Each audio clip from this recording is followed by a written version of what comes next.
Okay, welcome to this new video. In the last video, we learned about some statistics terms. We also got familiar with the Gumbel and the binomial distribution. In this new video, we're going to review some of the statistics terms that we learned already, and we are also going to work on regression analysis and a new probability distribution, which is the normal probability distribution. So with this new video, we should be familiar with the Gumbel, binomial, and normal probability distribution. So let's get started. Let's start with the statistics terms first. In the book, problem 2.2 shows, given the annual gauge peak heights of a canal, calculate a measure of central tendency, the mean or average, a measure of variability, variance, skewness, and coefficient of variability. Part B, if the years 1977 through 1980 were added as 16, 14, 22, and 18 meters, respectively, how does mean, variance, skewness, and coefficient of variability change? We got a table here. For part A, we're going to use up to 1976, and for part B, we're going to use the rest of the data up to here. I already added the values and the years. So in pages 26 and 27 of the book, these terms are explained, and I'll just focus on showing you how to solve them here using a spreadsheet. So the mean X bar will be the average of part A is only this section right here, and standard deviation will be the same with this different formula.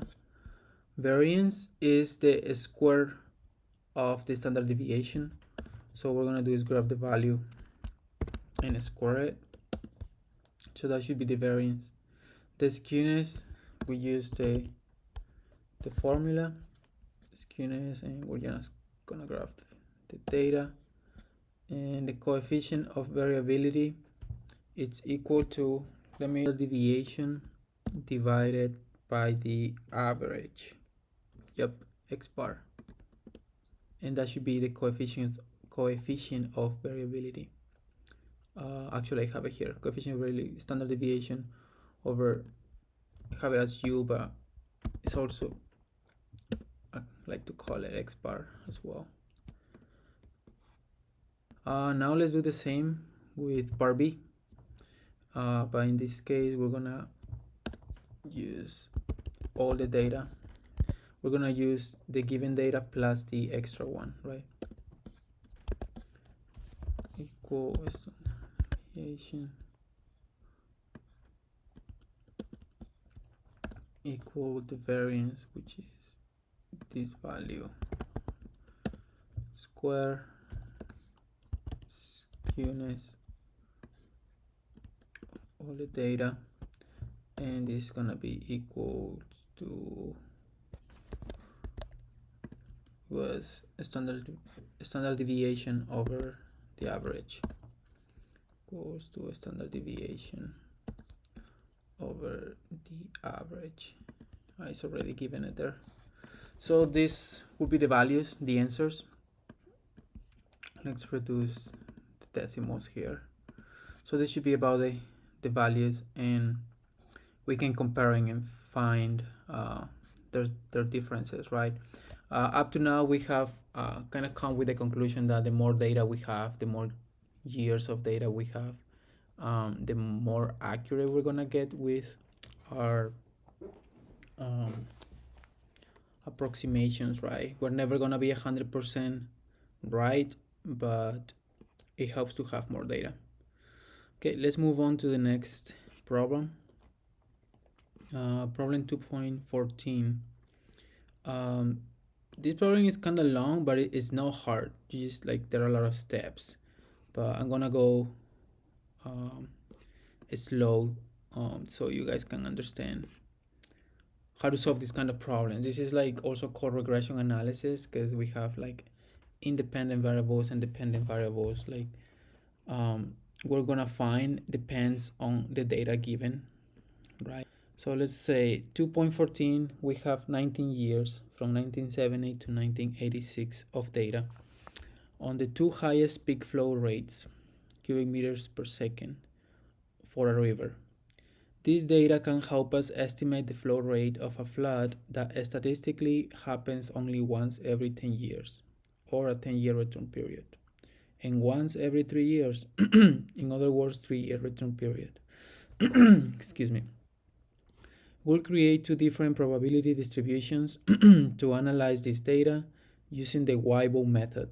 The Weibull method involves, I have a table that the book shows here. I hope you guys can see it.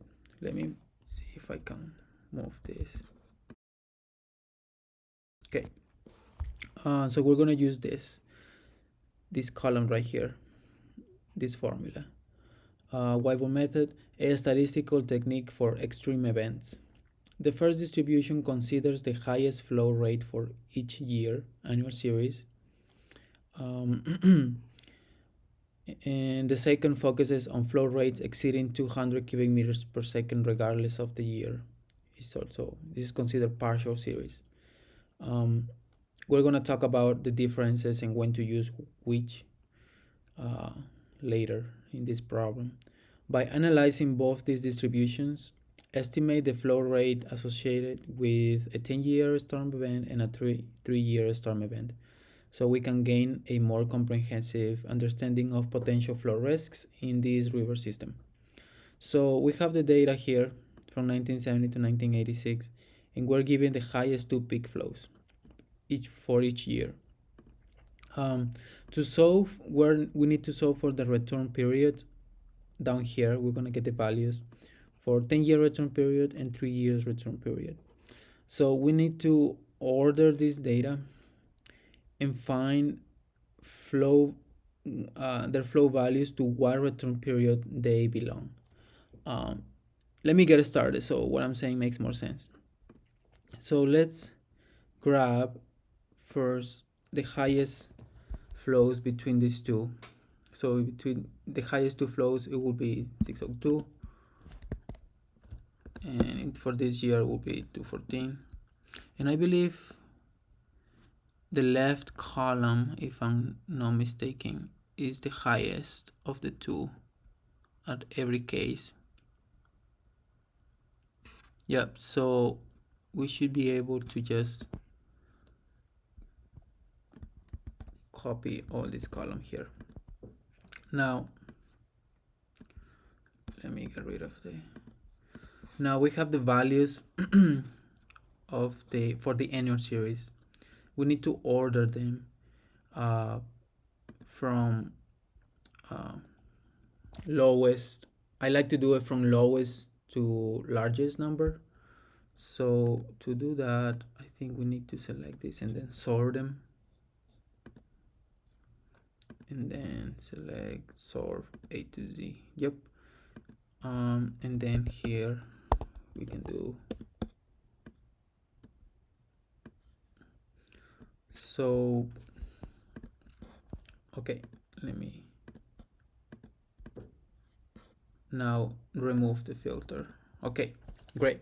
So let me go back to the table here to notice what we're doing. So whenever we want to plot using the Weibull, we have different methods: Weibull, California, Foster, and exceedence in this table.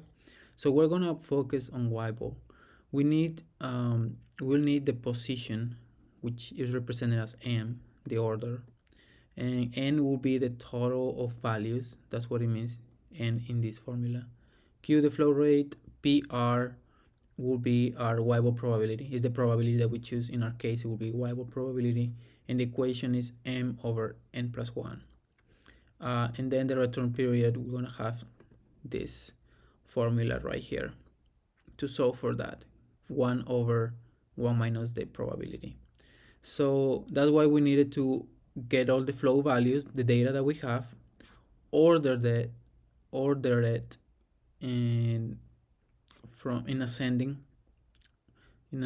way, and then now let's find the probability. In our case, the Weibull, which would be m, the m value, which is 1 over n plus 1. N is the total of values, so it should be 17, and we should be able to do, yep, we should be able to do absolute. So because we're going to use the same value for in every single case, every single cell, and then plus 1, and then extend this down here. So this will be our Weibull probability value for each flow rate, and now we need to find the return period associated with that flow rate. If you still don't understand what return period is, I explained in the past video. I think in a pretty easy way to grasp the idea. Okay, so for the return period, we're gonna do 1 over 1 minus the probability value that we have. And if we extend, so what this means is that the 101 cubic meters per second for this specific river is associated to a 1.0588 return period. So it's like a probability chance. And 912 cubic meters per second is associated to an 18-year return period. Now we're asked to solve for 10-year return period and 3-year return period. I think I already had a formula here. For a 3-year return period, we already have it here. So it should be this value, 312. So that should be our answer there. Let me put it in red. Now for a 10-year return period, we don't have one. It should be between 9 and 18. So we're gonna do a linear regression. And the way to do that in Excel, there's a formula called forecast. It asks you for the X value, which in our case is 10, because that's what we're interested in, 10. And if you notice up here, I put Y and X. So data in our Q values, our flow values, will be our Y in this case, and our return periods will be the X data. So since it's between 9 and 18, our Y data Y will be these two values, and then comma, and then data X will be these two values. So what this formula is saying, I need to, what will be 10 if the Y data is this, in our case the flow, and my X data is this, in our case the return period.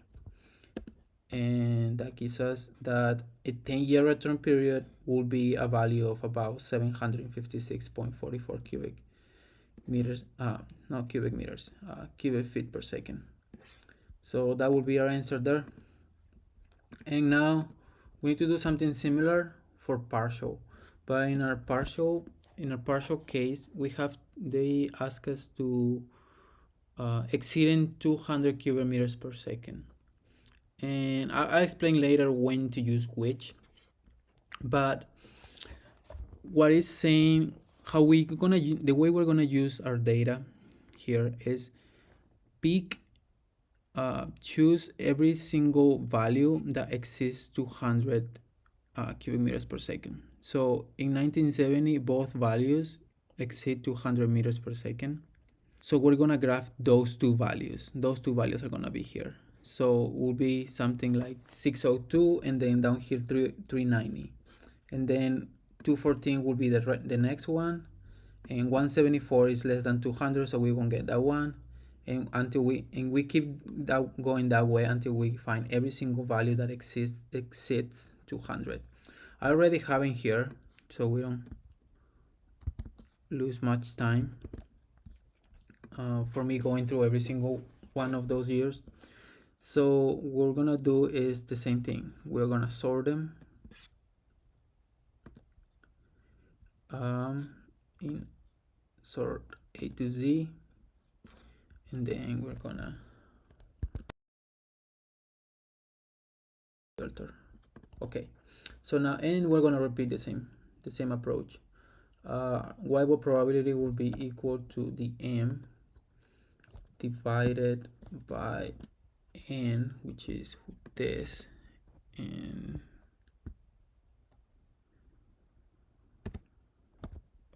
how do you do that? Like that, okay. And that plus 1, right? And we drag down this and repeat this equals 1 over 1 minus the probability here,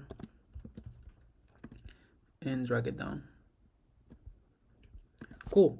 So let's do the same thing here. For we don't have a 3-year anymore, so we're gonna have to repeat the same equation. It's gonna be equal to forecast. The x value 10 years, we're interested is between these two values here. So we're 10 years. Data in y will be our flow. So we grab these two values here. Data in x will be our return period. These two values here. And this should be the flow rate that will represent 10-year return period. Let's put it in red. And now do something similar. Forecast. The x data now is 3. And 3 will be between these two values here. So our y with the flow between those two values, comma, data x. And this should be the other answer. So these are the 4 answers that were asked for 10-year and 3-year return period for each case. Now I have some definitions that I think will be important to understand. So these are advantages and disadvantages of each series, each approach. For annual series, the advantages is that it's simple to implement and understand. It provides a general overview of flood occurrences. The disadvantages is that it ignores multiple peak flows within a year. So we only pick one, which is the highest of the year, but that doesn't represent the whole data, right? And also it may underestimate the frequency of smaller floods, right? Because this only takes into account the highest flow of each year, but it doesn't say anything about the smaller ones, right? With partial series, the advantages is like it captures multiple peak flows within a year. So in our case, we chose 200 cubic meters per second. So if we had more columns of data here, like next to it, we will, if it exceeded 200, we would have grabbed it as well. So this list would have been even longer, right? So the more data we have, the more accurate we can be. Oh, the better we can represent a river, right? Next advantage, provides more accurate estimates for smaller floods and can be tailored to a specific flood thresholds. Now, how to choose the threshold? I feel like for some rivers, it depends on the size of the channel of the river, right? Because 200 cubic meters per second in a big river might actually not be that interested. Usually you want to know when the river is going to flood. So in some rivers, 200 cubic meters per second might be enough to flood. But for bigger channels, 200 cubic meters might not be big enough to flood. It might actually be low. So it depends on a river base, on a case. It depends on a case base. So whatever you are working on, whatever river you're interested, you might want to see what would be a flow value that would of interest for that river, right? 200 cubic meters might be too low, or might be about the flow rate that you need, that you're studying, right? So the value depends on the size of the river. Disadvantages, it requires more data processing and analysis. Obviously, to be more specific, we need more columns of data, more data per year, right? so it will be more columns this way. And the other one is it may be sensitive to the chosen threshold, which is, it could be a disadvantage, but also it could be an advantage, because if you're interested on that specific threshold, it's good that it's sensitive, because it will tell you more accurate data, more accurate values, right? So yeah, I hope this helped to understand, and you can understand the process of how to solve for this. Now let's move on to the last problem of this section, and in this one we're gonna sorry, this should be normal, because that's what we're gonna do, normal distribution, and review the Gumbel distribution. So 215, a water resources project is designed to last 50 years. Rain is a crucial factor, and we believe the amount of rain the project will experience follows a normal distribution. This means there is a higher chance of average rainfall, around 10 inches per year on average, they're giving us the average, with less frequent chances of extreme high or extreme low rainfall. The rainfall can vary though, with a standard deviation of 2.5 inches. So in some years, it might rain less than 7.5 inches, and in others more than 12.5 inches. The project is designed to handle a maximum of 12.5 inches of rain. We're interested in two things. One, exceedance probability. How likely is it for the actual rainfall in a single year to be higher than the design limit of 12.5 inches, given the average rainfall and its variation in a normal distribution, right? We are given the average is 10 and the variation is 2.5. 2. Risk over 4 years. Over a shorter period of like 4 years, how risky is it for the actual rainfall to exceed the design limit? Explore these questions assuming a normal distribution for rainfall. Then discuss if the risk changes if the rain follows a different pattern, like a Gumbel distribution. So what this last part says is like, make a discussion whether having different distribution is gonna change the risk value of having a flood greater than a precipitation greater than 12.5 inches. So we are given these values. X bar is the average, is 10 inches. The standard deviation is 2.5 inches, or the variation, right? And we're interested on X being 12.5, like we're interested on rain that will exceed this. So I'm gonna show you how to solve the normal distribution. And for the normal distribution, we are gonna need this table right here, table D1. This table is given in the book, but you also can find it online very easily. And you need to solve first for a z value. And the way you do a z value or solve for it, let me reduce the size of this, is x minus x bar all over s. So it will be the value that we're interested in.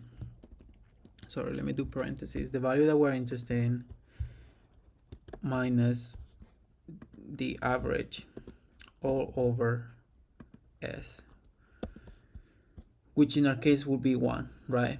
So we go to this table here and we look for the z value of 1, which will be 1.00, right? If this were 1.03, this value, we will have to go to 1 and then move to the 0.03, which is up here.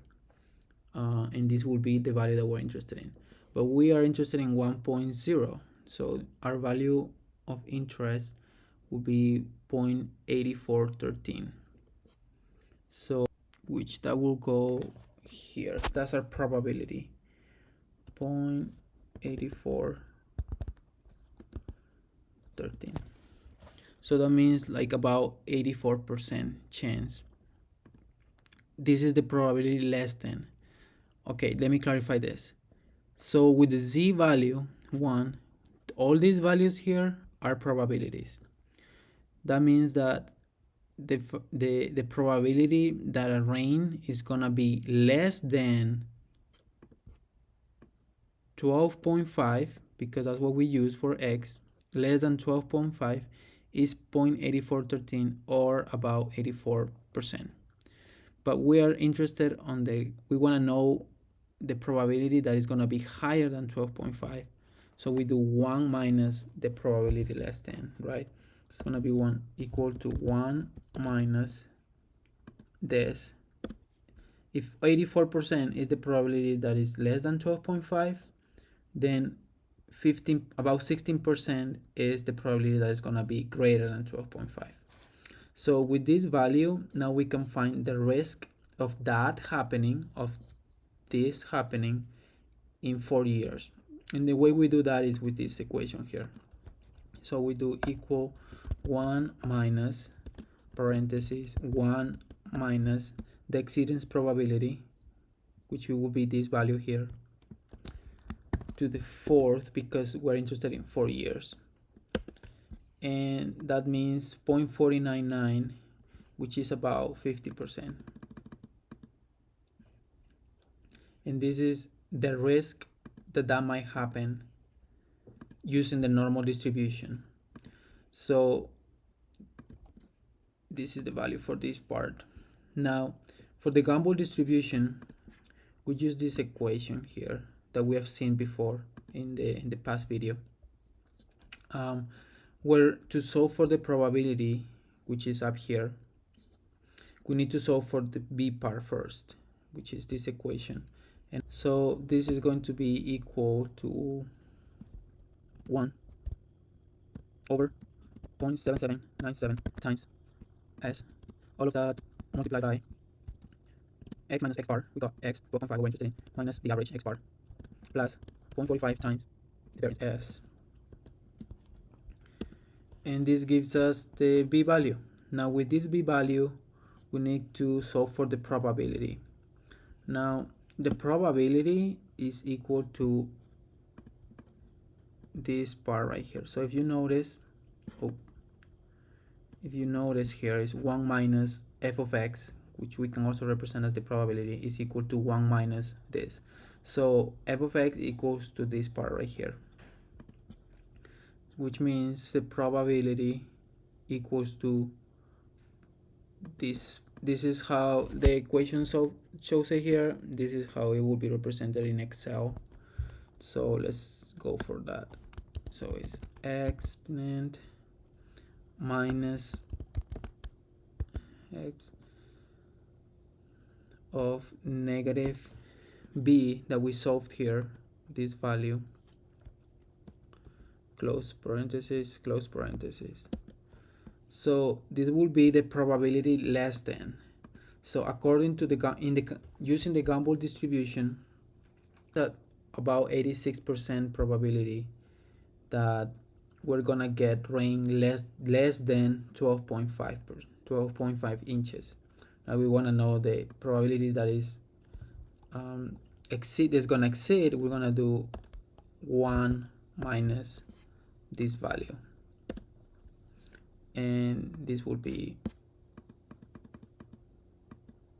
our value, which is about 14% chance that a rain greater than 12.5 is going to happen, according to the Gumbel distribution. Now let's find the risk of that happening in a 4-year period. So 1 minus the exceedance to the fourth, because we're interested in a 4-year period, right? So that value is going to change. If it's 10-year period, then instead of 4, it's going to be 10. So now this is 46.46, which is about 46%. So right. So depending on the distribution that you are using, you'll get different values because the equations vary, right? So it's important to know what your data fits best, right? So all the answers, I think, okay, so this is gonna be equal Gumbel exceedance probability is equal to this value right here.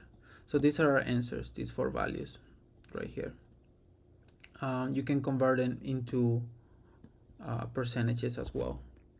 And this is how you solve for normal distribution. You use the table D1 from the book to find the Z value, and then that represents the probability less than, right, whatever value you get down here. And if you want to find the exceedance probability, you just need to subtract that value from 1. And for the risk, this is the formula that you would like to use to get the risk for a determined period of time. So let's review first problem. We just did some statistics to find the average, standard deviation, variance, skewness, and how to find the coefficient of variability. For part B, we learned about annual and partial series and how to find the return period for specific flows given on our data. And for the last one, we learned about normal distribution, and we'll review how to work with Gumbel distribution. So this is it for now, and I'll see you in the next video.